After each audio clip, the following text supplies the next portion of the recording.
இந்த இந்த பிரபஞ்சத்தில் மட்டும் இல்லை, ஏராளமான லோகங்களில் எண்ணிக்கையற்ற ஜீவன்கள். ம், அதாவது ஒவ்வொரு ஜீவனும் வித்தியாசமானது. அப்போ எண்ணிக்கையற்ற ஜீவன்கள், ஒவ்வொரு ஜீவனும் வித்தியாசமானது. நீங்கள் பார்த்தீங்கன்னா, நம்ம கை ரேகையில் கூட ஒருத்தரோட கை ரேகை வந்து இன்னொருத்தருக்கு இதாக இருக்குது, அதே மாதிரி இருக்காது. ஏதாவது ஒரு வித்தியாசம் இருக்கும். அது ஆண்டவனோட படைப்பு ரகசியம். அப்போ ஒவ்வொரு ஜீவனும் வித்தியாசமானது. அதோட குணம், ஆசை, நோக்கம் எல்லாத்துலேயுமே வித்தியாசம் இருக்குது. ஒரு ஜீவனை போல் இன்னொரு ஜீவன் இருப்பது இல்லை. இது பரம இறைவனின் அதிசயமான படைப்பு. இதில் 2 விதமான ஜீவன்கள் இருக்காங்க. 2 விதமான ஜீவன்கள் சொல்லுவாங்க. நித்திய முக்த ஜீவன்கள். இவங்க வந்து ஆன்மீக உலகங்களில் மட்டும்தான் இருக்குது. பகவானுக்கு சேவை செய்துட்டு ஆனந்தமாக அங்கே இருக்காங்க. இவங்க வந்து பூத உலகங்களுக்கெல்லாம் வருவது கிடையாது. 2வது விதமான ஜீவன்கள் வந்து பத்த ஜீவன்கள். இதுதான் இந்த பூத உலகங்களில் எல்லாம் வசிக்கிறது. அதை பற்றி தான் மெயினாக நம்ம வந்து இது டாப்பிக்கே. அப்போது ஏன் இவங்க வந்து பூத உலகங்கள் வந்திருக்குன்னா, பூத உலகங்களில் தான் சுகம் இருக்குது, அனுபவிக்கணும் அப்படின்னு நினச்சிட்டு கீழே வந்திருக்காங்க. ஆனால் இவ எல்லாத்தும் வந்து எல்லாம் எங்கே பார்த்தாலும் ஆனந்தம் எங்கே, ஆனந்தம் எங்கேன்னு அங்கங்கே ஓடி ஓடி அலைஞ்சிட்டு தான் இருக்குது தவிர, ஆனந்தம் எங்கும் கிடைக்காதால் இங்கெங்கும் ஓடிக்கிட்டே இருக்குது. பிறந்து இறந்து பிறந்து இறந்து இதுதான் நடந்துகிட்டு இருக்கு. ஆக்சுவலாக எத்தனையோ பூத லோகங்களில் பிறந்து இறந்து வாழ்கின்றன. அப்போ இவங்களோட பயணம் வந்து எப்போ நிற்கும்? அப்போது நாம் வந்து ரயிலில் பயணம் செய்யணும்னு வச்சுக்கோம். பெட்டியில் ஏறுறோம், நம்மளோட கம்பார்ட்மெண்ட்டில் ஏறுறோம். போக போக என்ன பண்ணோம், அங்கே பயணிகள், இப்போ பயணம் செய்வர்களால் அப்படி நிறைய வந்து ஏறுறாங்க இறங்காங்க இப்படி இருப்பாங்க. அப்போ என்ன, நம்ம போகும்போது அங்கே நிறைய பயணிகள் இருப்பாங்க. அவங்க கூட பேசி சிரிக்கிறோம். இன்னொன்று, நாம் சாப்பிட்றது கூட அவங்களுக்கும் கொடுத்து பகிர்றோம். நேரம் இப்படியே போயின்னு இருக்கு. அப்போது நம்ம பயணம் இதை மாதிரி தான். பின்னால் அதுக்கப்புறம் என்ன ஆகும், ஸ்டேஷன் வரும். எல்லாம் அங்கங்கே என்ன பண்ணுவாங்க, ஒவ்வொருத்தராக எல்லாம் பை பாய்ன்னு சொல்லிவிட்டு எல்லாம் அப்படியே ஒவ்வொருத்தரும் இறங்கி போயிடுவாங்க. இதுதானே? அப்போது இதுதான் சகஜம். அப்போது அப்படி இறங்கிட்டு அவங்க அடுத்த பயணத்துக்கு அடுத்தால தொடர்றாங்க. நம்மளை அவங்க மறந்து போயிடுவாங்க. நாமும் கொஞ்ச நேரத்தில் அவர்களை மறந்து விடுவோம். இந்த ஸ்டேஷன்லேயும் வந்து இன்னும் சிலர் ஏறுறாங்கன்னு வச்சுக்குவோம். அவங்க வந்து நம்ம புது நண்பர்கள். பழைய நண்பர்கள் மறந்து போச்சு, இப்போ புது நண்பர்கள் வருது. அதுக்கு பின்னால் இப்படி போய் போய் நம்ம ஸ்டேஷனும் வந்துடும். அந்த நம்ம ஸ்டேஷன் வந்த உடனே என்ன பண்ணணும், மற்றவங்களுக்கு நாம் பாய் பாய்ன்னு சொல்லிட்டு நாம் இறங்கணும். இறங்கி அடுத்த ரயிலையோ இல்லை நம்ம பயணத்தில் வேறு எங்கே போகணுமோ அங்கே பாட்டு போயிட்டே இருந்துகிட்ருக்கோம். இதுதான். நான் ஒரு ரயில் பயணத்தை சும்மா ஒரு உதாரணத்துக்கு சொல்லுவேன். இதே மாதிரி தான் நம்மோட வாழ்க்கையும். ஜீவன்கள் வந்து ஒவ்வொரு பிறப்புலேயும் புது உடல் கிடைக்குது. 84 லட்சம் வகையான உடல்கள் இருக்குதுன்னு சாஸ்திரம் சொல்லுது. அப்போ ஒவ்வொரு இதுலேயும் ஒரு அம்மா கிடைக்கி, அப்பா, புதிய உலகம், புதிய அம்மா, புதிய அப்பா, புதிய உறவுகள். இதே மாதிரி நம்ம வாழ்க்கையை வந்து அப்படியே போகுது. ஆனந்தம் ஆனந்தம் பண்ணி ஓடுறோம். கடைசியில் ஆனந்தமும் கிடைக்கிது, ஒன்றும் கிடைக்காது. கடைசியில் நம்ம வாழ்க்கையை முடிஞ்சு போச்சு. அப்போ நம்ம இந்த உலகத்துக்கே கடைசியில் பாய் பாய் சொல்லியாச்சு. சரி, பாய் பாய் சொல்லியாச்சு. சரி, இதோட முடியுதா? முடிகிறது இல்லையே. நம் பயணம் முடிவதில்லை. நமது கர்மங்களுக்கு நம்ம என்னென்ன கர்மங்கள் பண்ணமோ அதுக்கு தக்கவாறு இன்னொரு பிறவி ரெடியாக வந்தாச்சு. அது ரெடியாக நிற்கும். அதான் பகவத்கீதையில் பகவான் சொல்கிறாருல்ல, இந்த நம்ம அழுக்கான துணியை தூக்கி தூர போட்டுட்டு இன்னொரு துணியை வந்து நம்ம அணிகிறது மாதிரி நம்ம வந்து இன்னொரு பிறவி எடுத்துக்கோ, இன்னொரு உடலில் போகிறோம். அது எந்த உடலோ என்னவோன்னு தெரியவே தெரியாது. இன்னொரு அம்மா, இன்னொரு உடல், புதிய உறவுகள், பழசெல்லாம் மறந்து போயிடும். அப்புறம் இறந்ததும் அது எல்லாம் பார்த்தோம்னா எல்லாமே பொய் மாதிரி ஆகிடுது. அப்போ இதில் நம்ம மாட்டிட்டு கிடப்போம். ஆக்சுவலாக இதை எத்தனை பேர் உண்மையிலேயே இவ்வளவு டீட்டெயிலாக போய் திங்க் பண்ணுதுங்கிறது ரொம்ப குறைவு. அவ்வளோ பேர் திங்க் பண்ணுறது கிடையாது. ஏதோ சாப்பிடணும், அது அது அங்கே போனோம் இங்கே போனோம், இந்த ஒர்க் இருக்குது இந்த ஒர்க்குன்னு, அதை படிக்கணும் இதை படிக்கணும், இந்த ஜாப் வேணும் அந்த ஜாப் வேணும், இதுதான் ஓடிட்டு இருக்கிறது தவிர நம்மளுடைய சொந்தமான அந்த இன்ட்ரெஸ்ட்டுக்காக வேண்டி ஆண்டவனையும் கூட வழிபடுறாங்க. எனக்கு அது வேணும், எனக்கு அந்த ஜாப் வேணும், எனக்கு இதில் பாஸ் ஆகணும் அதை பாஸ் ஆகணும், ஆண்டவனே அது அப்படி எப்படி ராதாகிருஷ்ணனே எடுத்து போட்டுறாங்க. இது பெரிய அபத்தமணி பாருங்கள், அவங்களுக்கு தெரியாது. முட்டாத்தனமாக பண்ணிகிட்டு இருக்காங்க. இதைத்தான் அவருக்கு இதுக்கும் சம்மந்தம் இல்லை. நாம் என்ன கர்மங்கள் பண்ணோமோ, என்ன நம்ம தலையில் இருக்கோ அதுதான் நடக்குமே தவிர அதை யாரும் மாற்ற முடியாது. அதை நம்ம தான் அதை பண்ணி ஆகணுமே தவிர, கிருஷ்ண பக்தின்னு வரும்போது இந்த விஷயங்களுக்கு அதுக்கு சம்பந்தம் கிடையாது. நீ ஒரு வேளையில் வேற ஏதோ தேவதைகளை வழிபட்டு எனக்கு அது வேணும் இது வேணும் கேட்டு டெம்பரரியாக கிடைக்குமா இருக்கும். கிருஷ்ணகிட்ட அந்த விஷயம்லாம் கிருஷ்ணகிட்ட வைக்க முடியாது. அவர் இதெல்லாம் பார்க்க மாட்டார். வரல நீ அப்படி கேட்கின்னா என்ன பண்ணுவார், தூரத்தி போட்டுருவார். ஜெனட்டியாக வந்திருக்கா நீ போக வேண்டியான்னு, அங்கே என்ன கணபதி இருக்காரு, அவர் இருக்காரு, துர்காதேவி இருக்கார், அங்கே போன்னு தள்ளி விட்டுருவார். ஏன்னா இது அவரோட இடம் கிடையாது. நாம் நம்மளுடைய கர்மங்களை நாம் தான் அனுபவிச்சு ஆகணும். இதை ஒன்றும் தீர்க்க முடியாது. அப்படி தான் நம்ம எந்த தேவதைகளை போய் நம்ம வழிபட்டாலும் கூட என்ன பண்ணுவாங்க, அவங்க எதாவது மாற்ற முடியுமா? மாற்றுறது கிடையாது. அடுத்த பிறவியில் வரக்கூடிய நல்லதை இங்கே தூக்கி போட்டுட்டு இங்கே உள்ள மோசமான தூக்கி அங்கே போட்டுருவானுங்க. இன்னைக்கு நீ தூக்கில் தொங்குறதுக்கு போல நாளைக்கு தூக்கில் தொங்கணும். இவ்வளோதான் வித்தியாசமே தவிர இதுதான் தேவர்கள் பண்ண முடியும். அதுக்காக வேண்டி ஓடிட்டு இருக்காங்க. அப்போ நம்ம உண்மையான பக்திங்கிறது என்ன, உண்மையான பக்தி சாதனங்கிறது என்ன அப்படிங்கிறத இந்த புக்கில் அழகாக வருது. அதைத்தான் நம்ம இன்னைக்குள்ள வகுப்பில் பார்க்க போகிறோம். அப்போது நம்ம வாழ்க்கையிலே நல்லா சிந்திச்சு பார்த்தோம்னா எப்படி நம்ம வாழ்க்கையில் ஓடிக்கிட்டு இருக்குன்னா, சமுத்திரத்தில் ஏராளமான குமிழிகள், நீர் குமிழிகள் வந்துகிட்டே இருக்கும். எப்போ பார்த்தாலும் வந்துகிட்டே இருக்கும். அப்போ நம்மளோட முடிவற்ற பயணமும் இதே மாதிரி தான். அவங்க சமுத்திரத்தில் உண்டாகும் முடிவற்ற நீர் குமிழிகளே மாதிரி தான். ஒவ்வொரு நீர் குமிழியும் அற்ப நேரத்துக்கு தான் அது வாழும். சில வினாடிகளோ அல்லது சில நிமிடங்களோ தான். அதுக்கப்புறம் என்ன ஆயிரும், அழிஞ்சு போயிடும். சுத்தம் டக்குனு பப்பண்ணி அது அப்படி வெடிச்சிடும். அதோட நம்ம லைஃபு முடிஞ்சு. அதுக்கு பின்னார என்ன ஆகும், அதே தண்ணீர் தான் திருப்பி புது நீர் குமிழியாக வரும். அதுவும் கொஞ்சம் அழிஞ்சு போகும். இதுதான் பத்த ஜீவன்களின் முடிவற்ற பயணம். கணக்கற்ற பூத உலகங்களில் நாம் பிறந்தும் இறந்தும் வருகிறோம். பிறப்பு இறப்பு என்பது அனைத்து பூத உலகங்களுக்கும் பொதுவானது. இதில் வேற எனக்கு அதில் பாஸ் பண்ணணும், இது வேணும், இந்த ஜாப் வேணும், அந்த ஜாப் வேணும்னு ஓடுறதுங்கிறது முட்டாள்தனங்கிறது அவங்களுக்கு தெரியாது.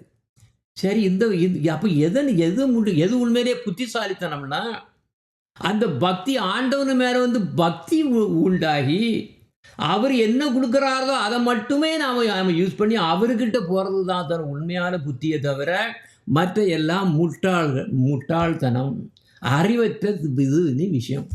இதைத்தான் நம்ம படிக்க போகிறோம். அப்போ இந்த பிறப்பு இறப்புங்கிறது எங்கே வரைக்கும் உண்டு, பிரம்மதேவருக்கும் கூட உண்டு. அவரும் கூட அவரும் ஒரு நாள் போயிடுவார். அப்போ இதைத்தான் பகவத்கீதையில் என்ன எழுதியிருக்குன்னா, பிரம்ம புவனால்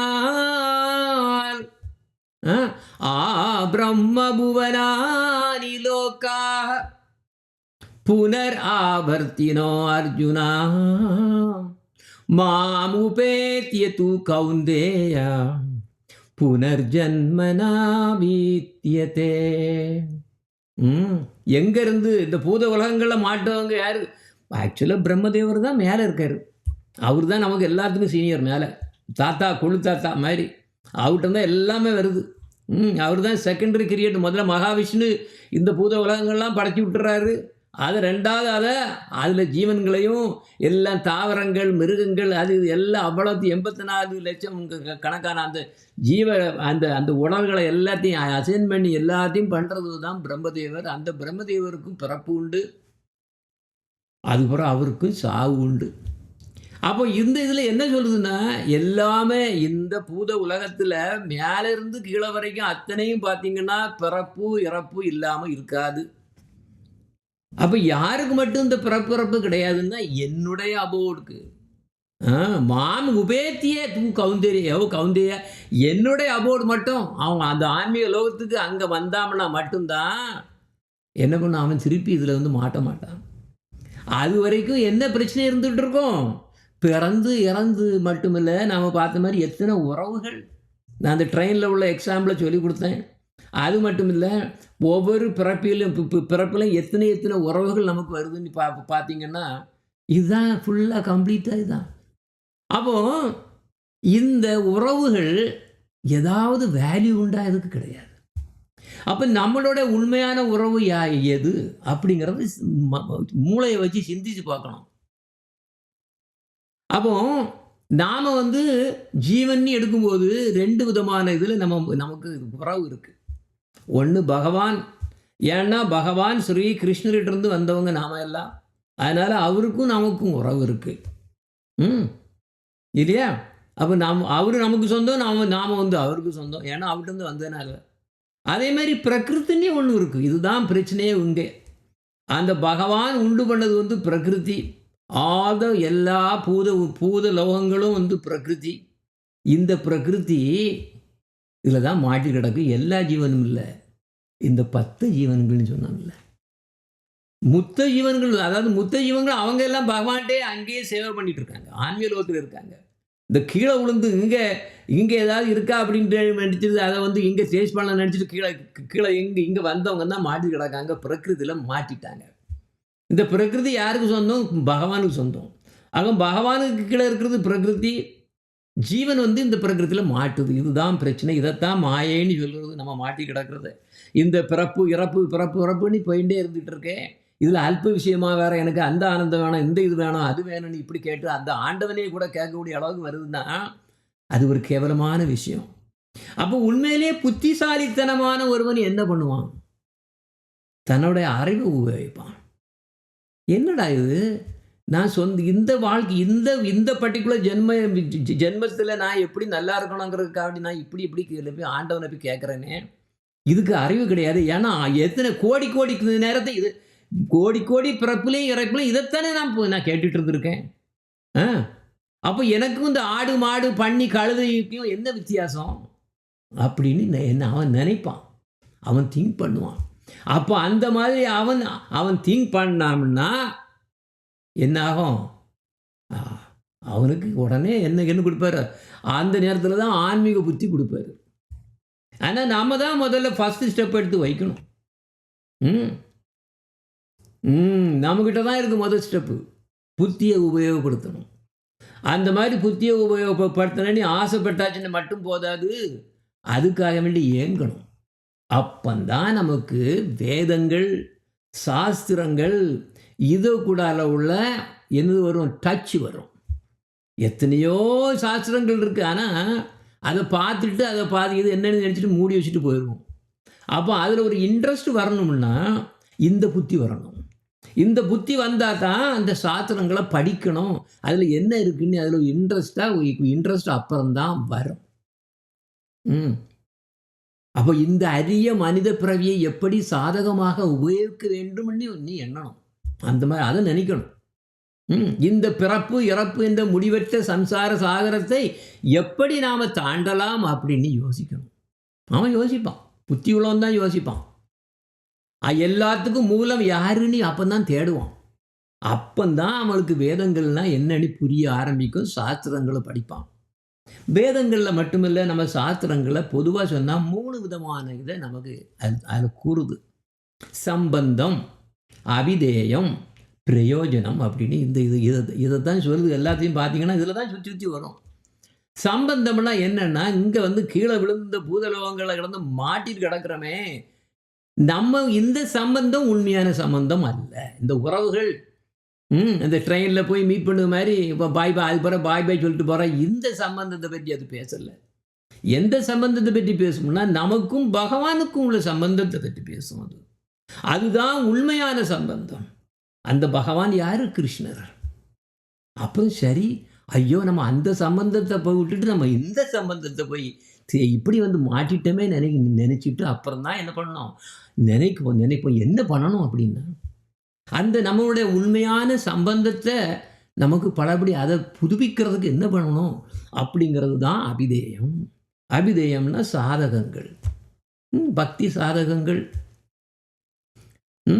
எப்படி நம்ம அந்த ரிலேஷனை ரிவைவ் பண்ணலாம் அப்படின்னு. சரி சரி அந்த இதை வந்து நம்ம ரிவைவ் பண்ணுறோம். அதனால என்ன பிரயோஜனம்? பிரயோஜனம் அந்த பகவானை அடையிறது பிரயோஜனம். அந்த பகவான் அடைகிறது மட்டும் அது மட்டும் பிரயோஜனம்னா அது மட்டும்தான் நிரந்தரமானது. இங்க கிடைக்கிறது அவ்வளவும் சும்மா அங்கங்க எல்லாம் ஒண்ணுமே நிரந்தரம் கிடையாது. எல்லாமே அனித்தியமானது. அப்ப அந்த பிரயோஜனத்தை பற்றி அந்த பிரயோஜனத்தை அதாவது அதை அடையிறதுக்காக வேண்டி என்ன பண்ணணுங்கிறது தான் அபிதேயம். பார்த்தீங்கன்னா இந்த புத்தகம் நாம படிக்கக்கூடிய இந்த புத்தகம் சொல்லப்போனால் இதுதான் மெயினாக வருது. சம்பந்தத்தை பற்றி பேசிட்டு அதுக்கப்புறம் அபிதேயத்தை பற்றி மெயினாக சொல்லுவோம். அதனால தான் இதுக்கு பேர் ஆர்ட் ஆஃப் சாதனா. அந்த சம்பந்தம் அபிதேயத்துக்கு பேர் தான் சாதனான்னு பேர். அப்போ இந்த புக் வந்து ஆர்ட் ஆஃப் சாதனா, பக்தி சாதகங்களின் கலை அப்படின்னா எது பக்தி சாதகம், அதான் அபிதேயம். மெயினாக இது அபிதேயத்தை பற்றி தான் பேச போகுது. அப்போ இதை தான் நம்ம சைத்தன்ய சரித்தாமிரத்தில் இதே பற்றி தான் போட்டுருக்கோம். எல்லா சாஸ்திரங்களும் இது தான் சொல்லுது. வேத சாஸ்திர ககே சம்பந்த அபிதேய பிரயோஜன கிருஷ்ண பிராபிய சம்பந்த பக்தி பிராப்தியேர சாதனா. நான் சொன்னது தான் அதே தான் சொல்லுது. அதை தான் நான் சொல்கிறேன், எக்ஸ்பிளைன் பண்ணுறேன். அப்போ வேதங்களில் பகவான், ஜீவன், பிரகிருதி, பிறப்பு, இறப்பு, நம் உண்மையான விடுதலை, இது எல்லாத்தையும் அதில் பார்க்கலாம். அந்த விடுதலை தான் பிரயோஜனத்தில் வந்து நிற்கும். ஆனால் பிரயோஜனத்தில் ரொம்ப அதுலேயும் வித்தியாசமான கொஞ்சம் பாகங்கள் இருக்குது. அதில் சிலவங்களுக்கு வந்து இதுதான் எனக்கு பிரயோஜனம் நினைப்பாங்க. இப்போ பார்த்தோம்னா இப்போ ஒரு பரீட்சையில் பாஸ் பண்ணது எனக்கு பிரயோஜனம் நினச்சிட்டு இருக்காங்க. இல்லை ஒரு வேலை கிடைக்கிறது அது எனக்கு பிரயோஜனம் நினச்சிட்டு இருக்காங்க. இல்லை எனக்கு மேரேஜ் ஆகிறது அது ஒரு பிரயோஜனம் நினச்சிருக்காங்க. இதெல்லாம் பிரயோஜனமே கிடையாது. ஒரு பிரயோஜனம் கிடையாது. இது வயசுக்கு பிரயோஜனம். என்னது பிரயோஜனம்னா அந்த பகவானுக்கு பக்திக்கு கிடைச்சி, பகவானுக்கு மேலே பக்தி கிடைச்சி அவரையே கிடைக்கிறது மட்டும்தான் பிரயோஜனமே தவிர மற்ற எல்லாமே ஒரு பிரயோஜனமும் கிடையாது. அப்போ நாம் என்ன பண்ணணும்? அபிதேயம் பண்ணணும், சாதகங்கள் பண்ணணும். அது மூலமாகத்தான் பிரயோஜனத்தை அடைய முடியும், இல்லையா? அபிதேய நாம பக்தி பிரேம பிரயோஜன புருஷார்த்த சிரோமணி பிரேம மகாதனா. என்ன சொல்லுதுன்னா அந்த அபிதேயங்கிறது என்னதான்? பக்தி சாதகங்கள். அது எப்படி பண்ண போறோம்னா நம்மளுடைய உடல், மனம், எல்லா சிந்தனை எல்லாத்தையும் யாருக்கு கொடுக்கணுமா? அந்த ஆண்டவன் பகவானுக்கு கொடுத்து அவருக்கு என்ன பண்ணணும்? அந்த இது நம்ம சேவை பண்ணணும். அதுதான் அபிதேயன்னு பேர். இப்படி நம்ம சேவை பண்ணும்போது தான் என்ன பண்ணுதா? நம்ம உண்மையான சம்பந்தம் வெளிப்படுது. அப்போ அந்த மாதிரி பண்ண என்ன ஆகும்? நம்ம இதெல்லாம் மறைஞ்சு போச்சு. அந்த லிங்க் வந்து இங்க உள்ள அங்கே நமக்கும் பகவானுக்குள்ள லிங்க் வந்து லூஸாக போயிடுதுன்னா அழுக்காகி இருக்கு. அது எல்லாம் க்ளீன் பண்ணணும், க்ளீன் பண்ணி புதுப்பிக்கணும்.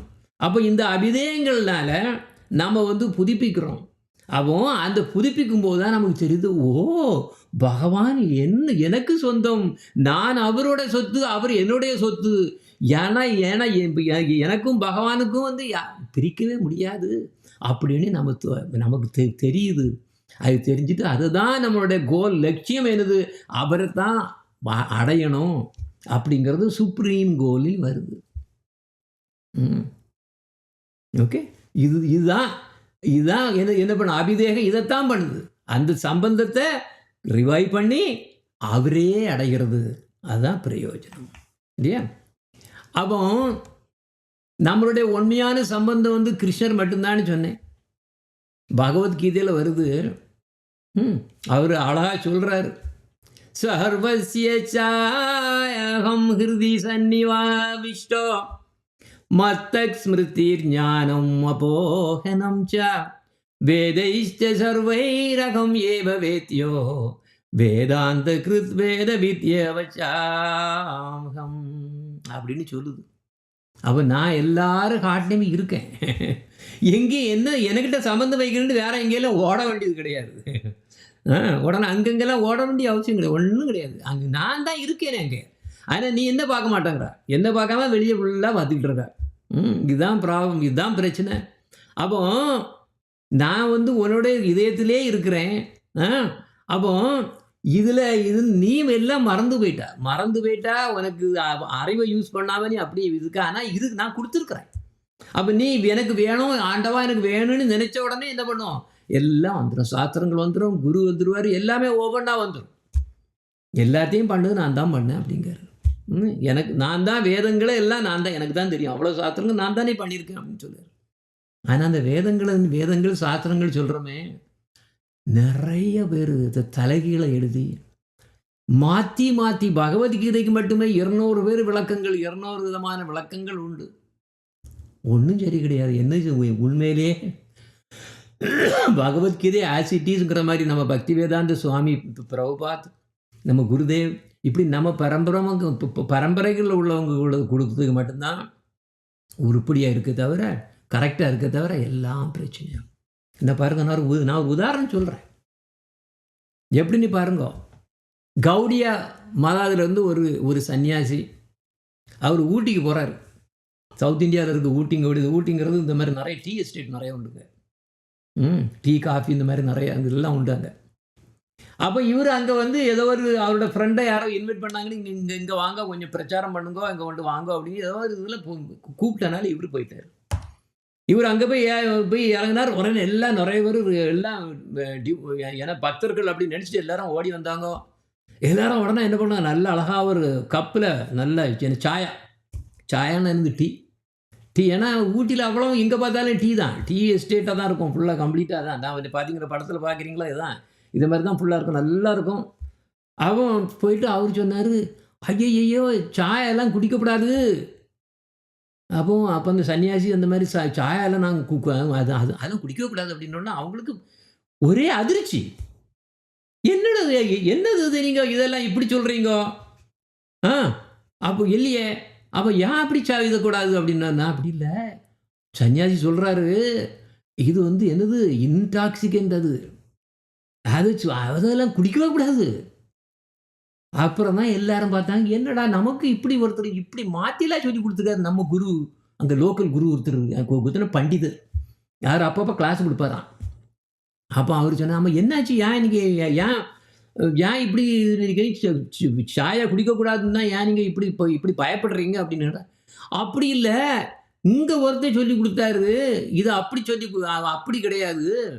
அப்போ அவர் என்ன சொன்னாருன்னா, அந்த கிருஷ்ணரே சாயாவாகத்தான் இருக்காரு, அதனால நீங்கள் சாயாவை டெய்லி குடிக்கணும், அதுலேயே தான் ஃபுல்லாக உங்கள் லைஃப் ஃபுல்லாக அதையே தான் திங்க் பண்ணிட்டு இருக்கணும், அதையே தான் குடிக்கணும்னு தான் சொல்லி கொடுத்துருக்காருன்னா. என்னடா இது, அப்படியே இது வரலையே, எந்த ஸ்லோகத்தை நீங்கள் சொல்கிறீங்க அப்படின்னா தான் அதே ஸ்லோகம் தான் வருது. எந்த ஸ்லோகம்?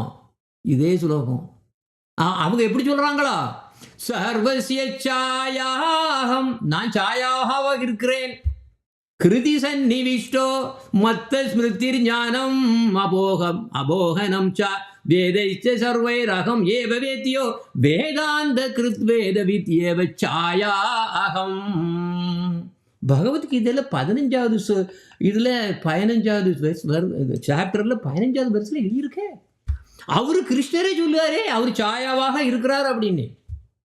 சாயா அகம் தொலைஞ்சு இவர் பார்த்தாரு, இவங்களுக்கு நம்மளால் என்ன பண்ண முடியாது, ஒன்றுமே ப்ரீச்சிங்க பண்ண முடியாது. பெட்டியை கிளம்புனார், அடுத்த நாள் வெளியே பேக். இதே மாதிரி தான் பகவத்கீதையும் மாயாவாதிகள். சித்துபாவானந்தர்னு ஒருத்தர் எழுதியிருக்காரு, நான் அந்த புக்கை படித்தேன். நிறைய பேர் அதை தான் படிக்கிறாங்க. அதை படிச்சிங்கன்னா நீங்கள் உங்கள் ஒன்லே கிருஷ்ணன் யாருன்னு தெரியாது. ஸோ இந்த மாதிரிப்பட்டவங்க எழுதுகிறாங்களே. ஆனால் நமக்கு கையில் இப்படிப்பட்டதெல்லாம் மாட்டினா என்ன பண்ண முடியும்? அதை படிச்சுட்டு தப்பான வழிகளில் போயிடுவோம். அப்போ பகவான் யார் அப்படிங்கிறத எப்படி கண்டுபிடிக்கணும்னா குரு வேணும். அந்த குரு பகவானும் குருவாகத்தான் இருக்கார். சைத்திய குருவா அவரும் இருக்கார். ஆனால் நம்மளுடைய ஹிருதயத்தில் வந்து நம்ம வந்து களங்கம் இல்லாமல் இருந்தோம்னா சரியான குரு கிடைக்கும். இல்லை நம்ம இதில் நிறைய களங்கங்கள் உள்ள இருதயம் நமக்கு இருந்ததுன்னா களங்கமான ஒரு குருவை தான் அனுப்பி வைப்போம். அப்போ யார் பகவான் யாருன்னு எப்படி கண்டுபிடிக்கிறது? நிறைய பேர் சொல்கிறாங்க யார் விநாயகர் தான் பகவான்னு சொல்கிறாங்க. அவங்க பார்த்தீங்கன்னா சொல்கிறாங்க பகவத்கீதை அவர் தான் எழுதினாருங்காங்க. அவர் தான் பகவான், மற்றவங்கெல்லாம் கீழே. அதனால தான் முதல்ல அவர் தான் வர்ஷிப் பண்ணணும்னு வைக்கிறாங்க இப்போ. ஆனால் பாருங்க, இந்த ஜீவனுடைய இந்த கிரடேஷன்ஸுக்கும் பகவானுக்கும் வித்தியாசம் தெரியாது. ஜீவன்கள் இப்படி எப்படி பிறந்து எத்தனையோ விதமான உடலில் வந்து வசிக்குது. இதை விட்டு வெளியே போகும்போது பேயாகும், பிசாசாகும், அதுக்கப்புறம் அதை மேலே பூத கணங்களை தாண்டி மேலே போகும்போது தேவர்களாகும். அந்த தேவர்களுக்கு மேலே வந்து பண்ணால் அது வந்து ஈஸ்வரர்களாகலாம். ஈஸ்வரர்கள் மகேஸ்வரா வரைக்கும் கூட போகலாம், ஜீவன்கள் போகலாம். ஆனால் அதுக்கு மேலே போக முடியாது. ஏன்னா அதுக்கப்புறம் யார் இருக்கா? ஈஸ்வர பரமேஸ்வரர் வந்து யார்? அதான் கிருஷ்ணர். இவங்களுக்கு இந்த ஒன்றும் வித்தியாசம் தெரியாது. தேவர்களுக்கும் யார் கிருஷ்ணனுக்கு வித்தியாசம் தெரியாது. இந்த பூதங்களுக்கும் பூத கணங்களுக்கும் கிருஷ்ணனுக்கு வித்தியாசம் தெரியாது. எல்லாத்தையும் வணங்கினாலும் எதை வணங்கினாலும் ஒன்று தான் நினச்சி அது வர குழப்பி போட்டு எல்லாத்தையும் போட்டு அப்படியே கெடுத்துடுறாங்க. இது அடுத்த பிரச்சனை. அப்போ பரமாத்மா அதான் பகவான், பரமாத்மா, பிரம்மான். இந்த மூணு விதமாக சாஸ்திரத்தை எழுதியிருக்கிறது எல்லாருக்கும் புரியறது கஷ்டம்தான். ஏன்னா அந்த யார் விநாயகருக்கே இதில் தான் மாட்டினார். ஏன்னா வேதவியாசர் வந்து ஸ்ரீமத் பாகவதத்தை வந்து எழுதணும்னு நினச்சிட்டு யார்கிட்ட போனார்? பிள்ளையார்கிட்ட போனார். ஏன்னா அவர் முன்னால் வந்து இப்போ இது மகாபாரதத்துக்கு ஹெல்ப் பண்ணார், ஏன்னா ஸ்ட்ரைக் பண்ணார். அதனால் போனால் இவர் ஒன்றும் சொன்னார், நான் கிரேட் ஆகும். ஆனால் ஒரு கண்டிஷன், நீர் வந்து விடாமல் சொல்லிகிட்டு இருக்கணும். என்னை விட்டு நீர்னா நான் அப்படியே போட்டு போயிடுவேன். சரி, வேதவியாசகம் ஒன்றா சொன்னார். ஓஹோ, அப்போ நானும் ஒரு கண்டிஷன் போடுறேன். என்ன கண்டிஷன்? நான் சொல்கிறத புரிஞ்சிட்டு எழுது, இவ்வளோதான். புரிஞ்சிட்டு அப்புறம் எழுது. ஆரம்பிச்சது பாகவதம் கிடுக்கிடுன்னு அவர் எதில் போனார்? அவர் வந்து ஃபுல்லாக டிரான்ஸில் போயாச்சு, சமாதியில் போயாச்சு. பாகவதம் வந்துகிட்டே வந்துகிட்டே இருந்துட்டு இருக்கு ஃபுல்லாக. ஏன்னா சமாதிக்குள்ளே போனப்பறம் வெளியே வர முடியாது. இவர் யார்? விநாயகர் எழுதிட்டு இருக்காரு ஃபுல்லாக. கணபதி எல்லாம் எழுதிட்டு இருக்காரு. எப்படி அதை கேட்டுட்டு புரிஞ்சிட்டு உடனே எழுதிட்டார். புரிஞ்சிட்டு எப்படி போயிட்டாரு? கடைசியில் இதில் மாட்டினார், இதில் தான் மாட்டினார். இந்த 1வது கேண்டோ 2வது சாப்டர் 11வது வெர்ஸ். வேதாந்தி தத்துவவிதஸ் தத்துவம் யஜ்ஞானம் மத்வயம் பிரம்மேதி பரமாத்மேதி பகவானிதி சப்தியதே. இதை சொன்ன உடனே முடிஞ்சு. அதை புரிய முடியல. யார்? விநாயகருக்கார் புரிய முடியல, ஸ்டாப் பண்ணிட்டார். இவர் போயிட்டே இருக்கிற ஃபுல்லாக கம்ப்ளீட்டாக போயிட்டுருக்கானே. ரூல் என்னது? புரியாமல் எழுதக்கூடாதே. கடைசியில் அத்தனையும் அப்படியே ஃபுல்லாக கம்ப்ளீட்டாக இதில் இருந்து கம்ப்ளீட்டாக ஸ்ரீமத் பாகவதம் ஃபுல்லாத்தையும் வியாசதேவர் சொல்லிவிட்டு அப்படியே முழிச்சிட்டு வெளியே வராரு. ஓ கணபதி, என்ன ஸ்கிரைப் பண்ணதை கொடுங்கோன்னு கேட்காரு. அங்கே அவர் முழிச்சிட்டு இருக்காரு. எங்கே இவ்வளோதான் எழுதியிருக்காரு. ஒரு கேண்டோ 2வது சாப்டர் 11வது ஸ்லோகம் முடிச்சு. அது எழுதலை, ஏன்னா புரியல. அதனால தான் நமக்கு அந்த ஸ்ரீமத் பாகவதம், ஒரிஜினல் ஸ்ரீமத் பாகவதம் நமக்கு கிடைக்கல. ஆனால் இந்த உலகத்தில் பார்த்தீங்கன்னா எங்கே பார்த்தாலும் விநாயகர்னு மேலே வச்சிடுறாங்க. இப்போ பிருந்தாவனுக்கு போனாலும் கூட அவங்களுக்கும் இதே பிரச்சனை வந்தாச்சு. இப்போ ஏன்னா மக்கள் எல்லாம் விநாயகரை வழியே மேலே வச்சாச்சுன்னா தான் இவங்க வருவாங்க, பைசா போடுவானுங்க. இப்படி ஆகிப்போச்சு. பகவானுக்கும் இந்த ஜீவன்களுக்கும் தேவர்கள்லாம் அதான் ஜீவன்கள் தான் தேவர்கள் ஆகலாம். வித்தியாசம் தெரியாமல் இந்த மாதிரி போயிருக்காங்களே, இவங்களுக்கு எங்கே பக்தி கிடைக்கும்? அப்போ அந்த பகவான் ஸ்ரீகிருஷ்ணர் வந்து சூரியன் மாதிரி.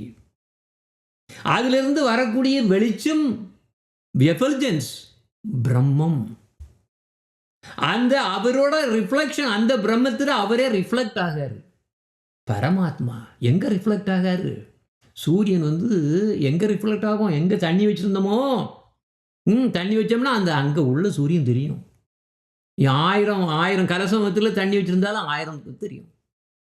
அதே மாதிரி நம்ம ஹார்ட் அது மாதிரி ஒரு ரிஃப்ளெக்டர். அங்கே நிற்காரு, அங்கே தெரியுது. பரமாத்மா ஒன்று தான், ஆனால் ஒவ்வொரு இதயத்திலையும் அவர் ரிஃப்ளெக்ட் பண்ணிகிட்டு இருக்காரு. இதைத்தான் புரிய முடியாமல் எழுதாரு, ஸ்டாப் பண்ணார். ஸ்ரீமத் பாகவதமே போச்சு. அப்போ யார் தேவர்களை ஏன் வழிபடணும்?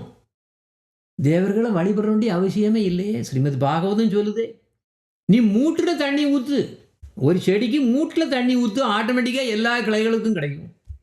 அதே மாதிரி எனக்கு யாருக்கு இப்போ பகவான் ஸ்ரீ கிருஷ்ணரை நீ வழிபடு, ஆட்டோமேட்டிக்காக அவங்களுக்கும் வரும். நம்ம அது தப்புன்னு சொல்ல, நடந்தது தானே சொல்கிறது தானே, இது ஹிஸ்ட்ரி தானே தவிர அவங்கள நம்ம தப்புன்னு எந்த தேவதைகளையும் நம்ம தப்புன்னு சொல்லலை. அது அவங்களோட அவ்வளோதான், அவங்களதான் முடியும். ஆனால் இந்த உலகத்தில் ஃபுல்லாக தேவர்கள் நினச்சிட்டு அவங்கள வழிபாடு மட்டும் ஓடுறீங்களே, நீங்கள் இந்த சம்சார சாகரத்தில் இருந்து வெளியே போக முடியுமா? முடியாது. அவங்களால முக்தி கொடுக்க முடியாது, அவங்களால கிருஷ்ணரை கொடுக்க முடியாது. ஏன்னா அவங்களுக்கே கிருஷ்ணர் தெரியாது, கிடையாது. அப்போ பகவான் கிருஷ்ணரை நாம எப்படி அறிய முடியும்?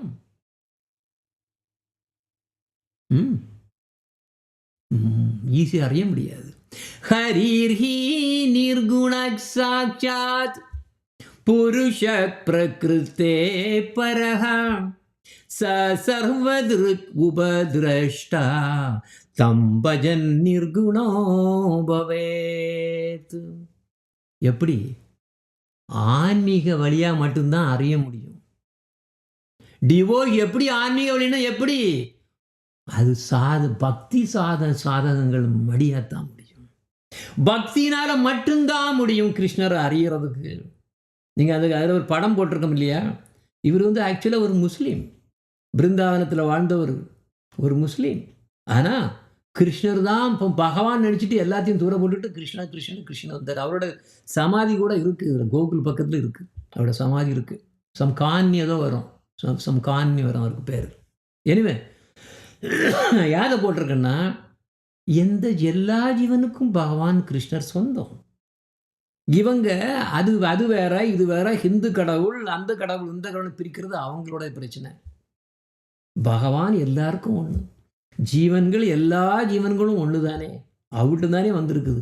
இதில் வேற பிரித்து சண்டை போடுறது நம்ம பிரச்சனை தானே தவிர அவரோட பிரச்சனை கிடையாது.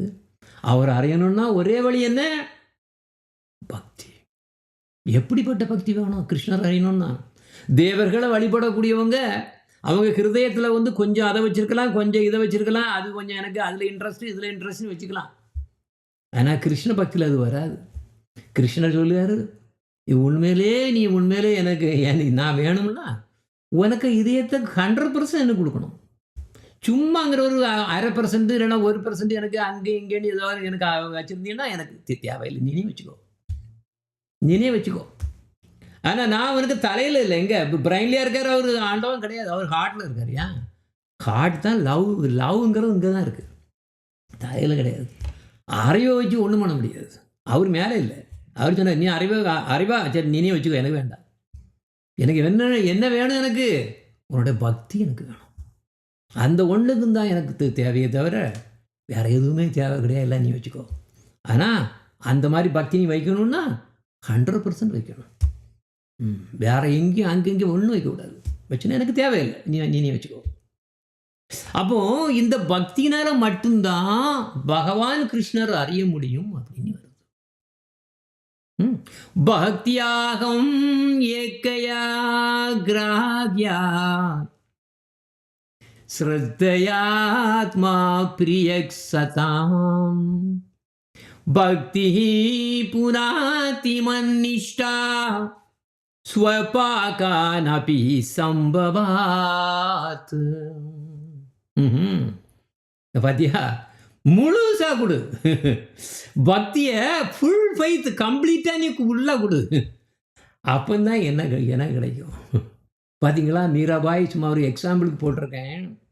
எப்படி அந்த அந்த மீராபாய் வந்து கம்ப்ளீட் ஹார்ட்டை வந்து கிருஷ்ணருக்கு மட்டுன்னே கொடுத்துருக்கு பார்த்தீங்களா? அவங்க குடும்பத்தில் எல்லாம் துர்கா வழிபாடு. எல்லாம் அவங்க பாட்டு மீட் எல்லாம் கூட வெட்டி விட்டி எல்லாம் சாப்பிடுவாங்க.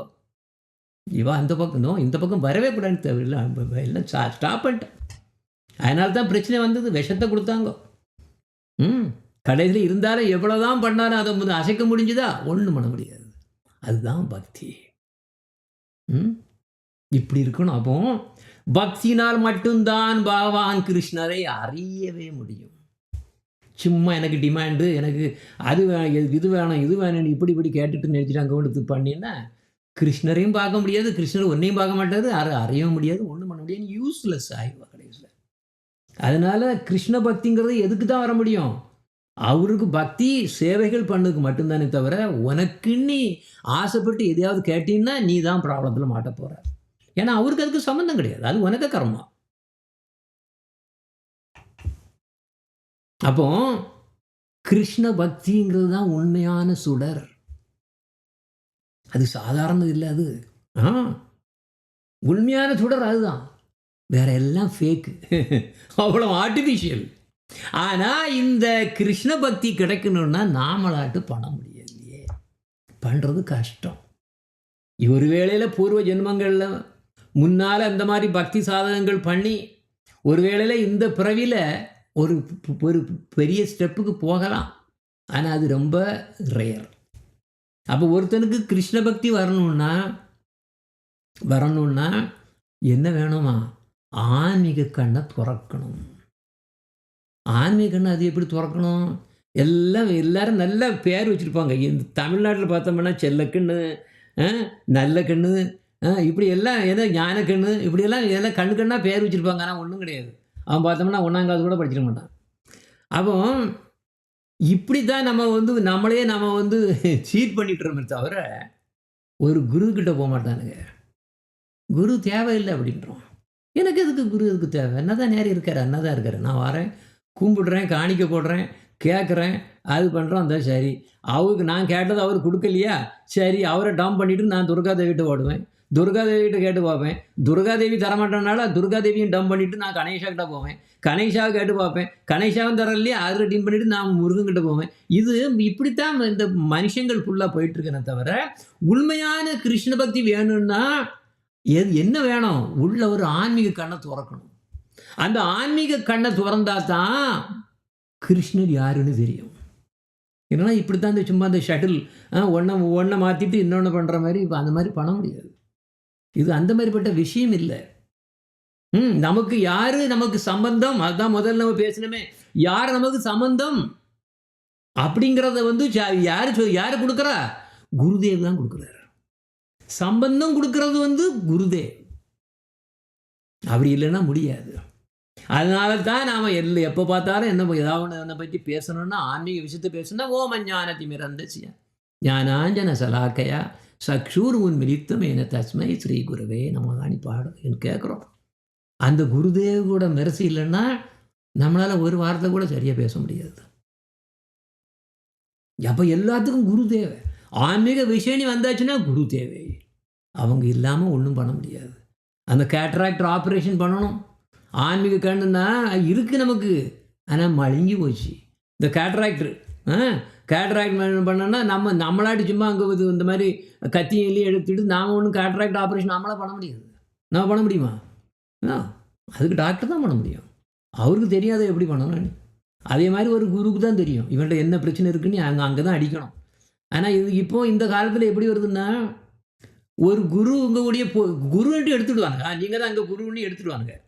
ஆனால் குரு மட்டும் ஏதாவது அவங்களுக்கு வந்து ஹார்ட் பண்ண மாதிரி ஏதாவது சொல்லியாச்சுன்னா வேண்டான்ட்டுவாங்க. குரு என்ன சொல்லணும்? நீ ஏன் கரெக்டு சொல்லு, அது குரு இல்லை.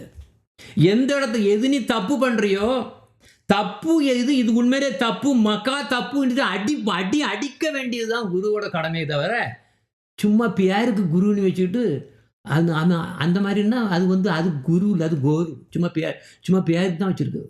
யூஸ்லெஸ். அது தேவையே கிடையாது. அப்போ பார்த்தீங்கன்னா யாருக்காவது ஹர்ட் பண்ண மாதிரி சொல்லியாச்சுன்னா அவங்க பண்ணுமாக தப்பாக தான் இருக்கும். அந்த தப்பை யாரு தான் சொல்ல முடியும்? குரு மட்டும்தான் சொல்ல முடியும். தட்டி கேட்க உள்ளது குரு மட்டும்தான் தட்டி கேட்க முடியும். ஏன்னா அவருக்கு மட்டும்தான் அந்த உரிமை இருக்கு. ஏன்? அந்த டிசைபிள் பண்ணக்கூடிய பாவம் அவ்வளவு இந்த குருக்குள்ள வரும். டிசைபிளுக்கா போகும், குருக்கு வரும். அப்போ அது குரு எவ்வளவு வந்து கேர்ஃபுல்லா இருக்கணும் பாருங்க. அதனால தான் நீ தப்பு பண்ணக்கூடாது, தப்பு பண்ண இல்லைன்னா என்ன பண்ணுவாரு?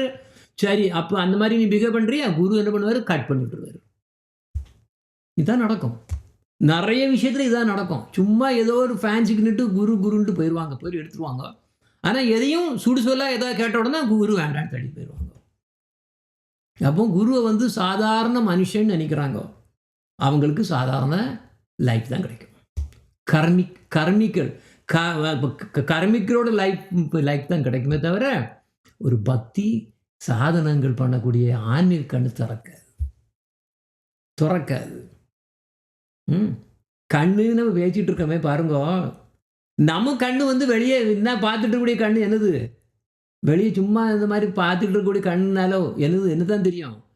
ஆன்மீக லோகம் தெரியாது. ஆன்மீக லோகத்தை தவிர வேற என்ன எல்லாம் தெரியும்? இந்த லோகத்தில் உள்ள அவ்வளவு சினிமா, இந்த சீன், அங்க இது நீ ஃபுல்லாக கம்ப்ளீட்டாக இந்திரியங்கள் அவ்வளோத்தையும் கம்ப்ளீட்டாக எங்கே பண்ணும்? எப்படி என்கேஜ் பண்ணி ஆனந்தத்தை எடுக்கலான்னு நினைச்சிட்டு அப்படியே அலை பாஞ்சு திரியிறோம். வெளியே தான் பார்ப்பேன்னு தவிர உள்ள பார்க்க மாட்டோம். அப்போ இதை கொடுக்கறது வந்து யாரு? குரு தான் கொடுக்குறாரு. நமக்கு வந்து யாரு? பிரம்மதேவரும் குரு தான். நம்மளோட ஆக்சுவலி நம்ம பரம்பரையில் வந்து ஆக்சுவலி பிரம்மதேவர் தான் நம்மளுடைய குருன்னு வருது. அப்படிதான் வேதங்கள் எல்லாத்தையும் கொடுத்து கிடைச்சது வந்து வேத வியாசர் நமக்கு கொடுத்தது எல்லாமே வந்தது பிரம்மதேவர். ஆனால் ஆதிகுரு யாரு? கிருஷ்ணர் தான் ஆதிகுரு. அதுக்கு அடுத்தால அந்த பொசிஷன் எடுத்தது வந்து பலராமர். எல்லா குருக்களுக்கும் ரூட் வந்து சொல்ல போனால் பலராமர், அதாவது நித்யானந்த பிரபு. அப்போ கிருஷ்ண, அதாவது ஆன்மீக கண்களை நம்ம திறக்குது எப்படி அர்த்தம் வருதுன்னா, அந்த குரு வந்து கிருஷ்ண வழிபாடில் நம்மளை வந்து ஈடுபடுத்துறாரு. அதுதான் இந்த டாபிக். இந்த ஃபர்ஸ்ட் சாப்டர் அதுதான். கிருஷ்ண வழிபாடில் நம்மளை வந்து ஈடுபட வைக்கிறார். அப்போ அந்த மாதிரி ஈடுபாடு வைக்கிறதுனால நம்மளால அவருடைய ஸ்ட்ரென்த், அவர் தான் ஸ்ட்ரென்த்தும் கொடுக்குறாரு நமக்கு. அந்த ஸ்ட்ரென்த்தில் நாம் வந்து என்ன பண்ணுவோம்? டிவோஷன் பண்ணுறோம். இந்த டிவோஷன் பண்ணி தான் நமக்கு என்ன கிடைக்குது? அப்புறம் கம்ப்ளீட்டாக அந்த சம்பந்தம் வந்து என்ன புதுப்பிக்கப்படுகிறது. இதை தான் ஸ்ரீகிருஷ்ணதே சொல்லுவார். எப்படி? பக்தியாகம் ஏகையா கிரகிய ஸ்ரத்தையாத்மா பிரியக்ஷதாம் பக்தி புனாத்தி மன்னிஷ்டா ஸ்வபாகான் அபி சம்பவாத். எத்தனை சொன்ன முன்னாலேயும். அப்போ என்ன பண்ணு? கிருஷ்ணரே சொல்லுவார், நீ எனக்கு ஆன்மீக சேவை பண்ணு, ஆட்டோமேட்டிக்காக என்ன ஆயிரும்? உனக்கு திருப்பி என்னோட சம்பந்தம் புதுப்பிக்கப்பட்டு கடைசியில் என்னையே வந்து அடைவாய். அதான் எனது பிரயோஜனம். ஓகே. அப்போ சாதன பக்திங்கிறது என்ன? கிருதி சாத்யா பவேத் சாத்திய பாவா சாதனாவிதா நித்ய சித்தஸ்ய பாவஸ்ய பிராகட்யம் ஹிருதி சாத்தியதா. எல்லாத்தையும் கம்ப்ளீட்டாக என்னோட சென்சஸ் இது எல்லாத்தையும் அப்படியே அந்த மாதிரி சாதன பக்தியில் ஈடுபடும் போது என்ன வரும்? அடுத்தால பாவபக்தி வரும். அப்போ பாவபக்திக்கு இது கிடைச்சாதான் நம்ம சாதன பக்தி வந்து உண்மையிலேயே மேலே நமக்கு பலம் கொடுக்குன்னு அர்த்தம். ஆனால் இதே சமயத்தில் இந்த சாதன பக்தியை எப்போமிருந்தே கொண்டு வரணுமா? சின்ன குழந்தையிலிருந்தே கொண்டு வரணுமா? சின்ன குழந்தையிலேருந்து கொண்டு வரது தான் ஈஸி, இல்லைன்னா கஷ்டம். நீங்கள் பார்த்தீங்கன்னா நிறைய பேர் இந்த அப்பா அம்மா வருவாங்க, வந்து ஐயோ எனக்கு என்னோட பையனை திருத்த முடியுமா, அவன் இதை பண்ணான், அது பண்ணான், ட்ரக்ஸ் பண்ணுவான், இது பண்ண என்ன இல்லாமல் பண்ணுவான், படிக்க மாட்டேங்கிறான், இது ஏதாவது பிரச்சனை வருவாங்க. அப்போ நீங்கள் கேளுங்க, வயசு என்னன்னு கேட்டிங்கன்னா, அவனுக்கு 16 வயசு ஆச்சுன்னா இப்போ ஒன்றும் பண்ண முடியாது. 16 வயசில் வந்து அந்த ரொம்ப அது வளர்ந்து போச்சுன்னு அர்த்தம். ஒரு ஒரு இது இப்படி நேராக வளருது, சரி இது இப்படி வளர்ந்து போச்சுன்னு வச்சுக்கோ, திருப்பி அதை கொண்டு 16 வயசுலேருந்து இங்கே இழுத்தீங்கன்னா அது ஒடியத்தான் செய்யும், முடியாது. அதனால தான் சில்ட்ரனை சின்ன குழந்தையில இருந்தே விடக்கூடாது அவங்கள. அந்த நேரத்தில் இருந்தே கரெக்டான ஸ்பிரிச்சுவல் லைஃப்பில் அவங்கள ஈடுபடுத்தினா கரெக்டாக இருக்கும். இனி பார்த்தீங்கன்னா நம்ம இந்த உலகத்தில் பக்தி சாதகங்கள்ங்கக்கூடிய பேரில் என்னவெல்லாமோ பண்ணிட்டு இருக்காங்க. கர்ம யோகானிருவானுங்க, அஷ்டாங்க யோகானிருவானுங்க, அப்புறம் ஞான யோகானிருவானுங்க.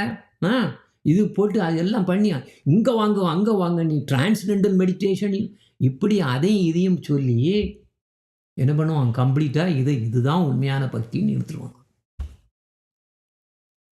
ஆனால் அது கிடையாது, பக்தி அது இல்லை. ஞான கர்ம யோக தர்மே நஹே கிருஷ்ண வச ஹே தூ ஏக பிரேம பக்தி ரச. ஞான கர்ம யோக தர்மே நஹே கிருஷ்ண வச ஹே தூ ஏக பிரேம பக்தி ரச.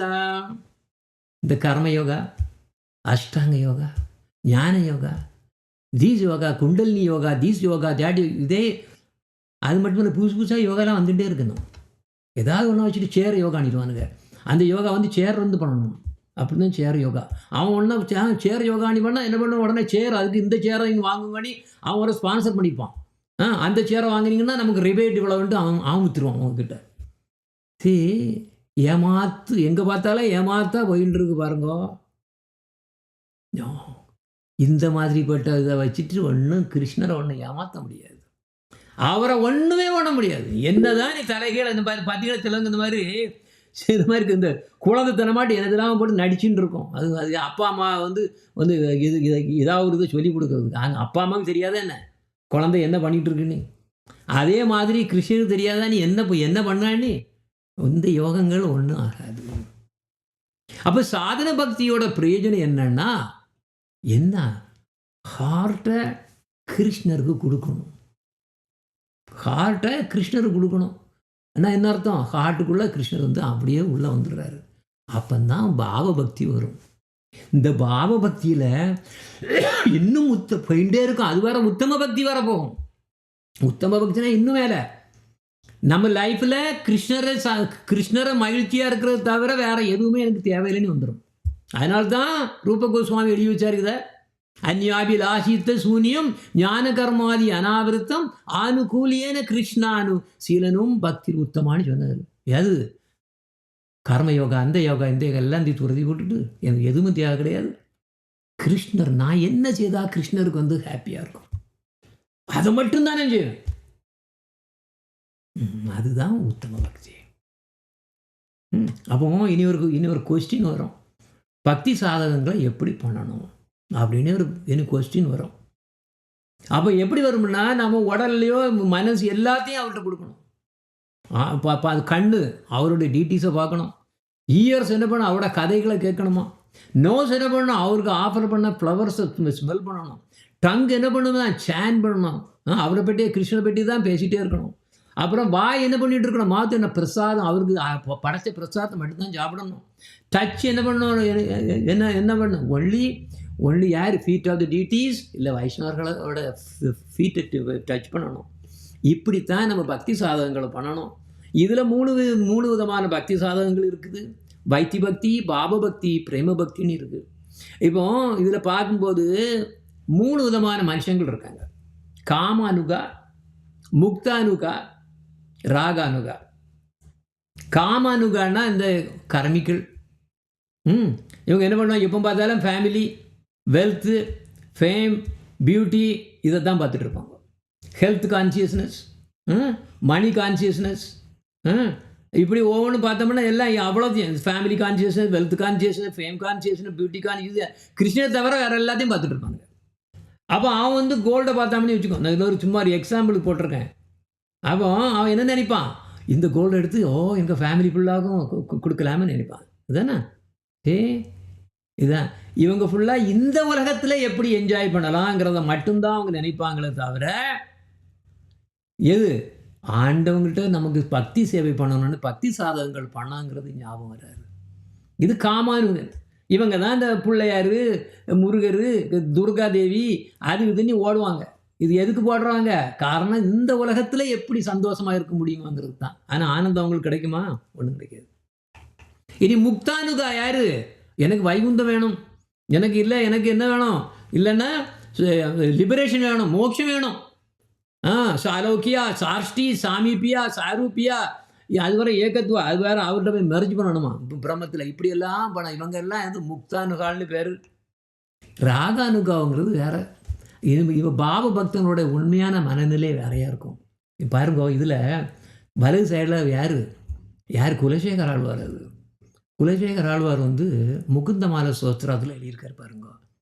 நாகம் வந்தே தவ சரணையோர் துவந்துவம் மத்வந்த்வஹேதோ கும்பிபாகம் குருமபீஹரே நாரகம் நாபனேதும் ரம்யா ராமமிருது தனுலதானந்தனே நாபிரந்தும் பாவே பாவே ஹிருதய பவனே பாபயேயம் பவந்தம். அவர் சொல்லுறாரு. இவரு வைகுந்தத்தை கேட்கல, என்ன கேட்காரு? நான் உனக்கு எப்படி நான் என்ன பண்ணுவேன்? எத்தனை பிறவிகள்ல இருந்தாலும் உனக்கு சேவை பண்ணணும். சும்மா வைகுந்தத்தில் வந்து ஆனந்தமா இருக்குன்னு யாரு கேட்கல. அதனால தான் இதை யாரு நம்ம பிரபுபாதர் சுவாமி மகாராஜ் வந்து இந்த முகுந்தமால சூத்ரா வந்து டிரான்ஸ்லேட் பண்ணாரு. ஆனா இன்னும் 4 5 ஏதோ ஸ்லோகால அதுக்கு பேர் அவர் பண்ணி முடிக்கல.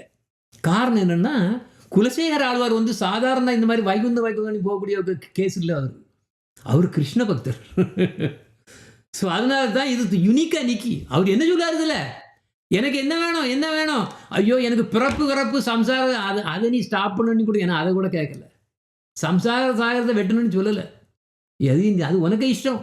கும்பிப்பாக ஹெல், நீ போட்டு நரகத்தில் எதை போடாமல் இருக்கணும், மரத்தில் போட்டுறாதுன்னு நான் அதையும் கேட்கல. இல்லை, எங்க அழகான சொர்க்கத்தில் போய் அங்கே ஏதோ அங்கே எல்லாமே அழகாக இருக்கும், எல்லாம் கம்ப்ளீட்டாக.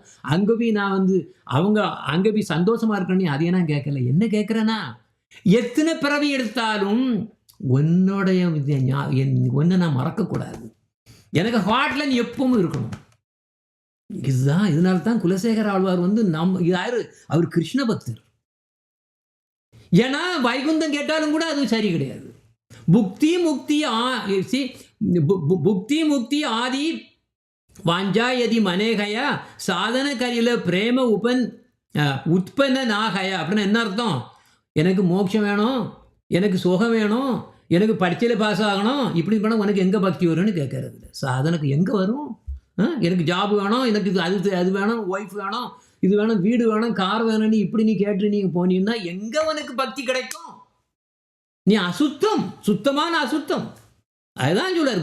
முக்தி ஆதி வாஞ்சா எதி மனேகயா சாதன கொரியில பிரேம உற்பன்ன நாகயா. கிடைக்காது உனக்கு என்ன கிடைக்காது? கிருஷ்ண பக்தி கிடைக்காது, சூன்யம்.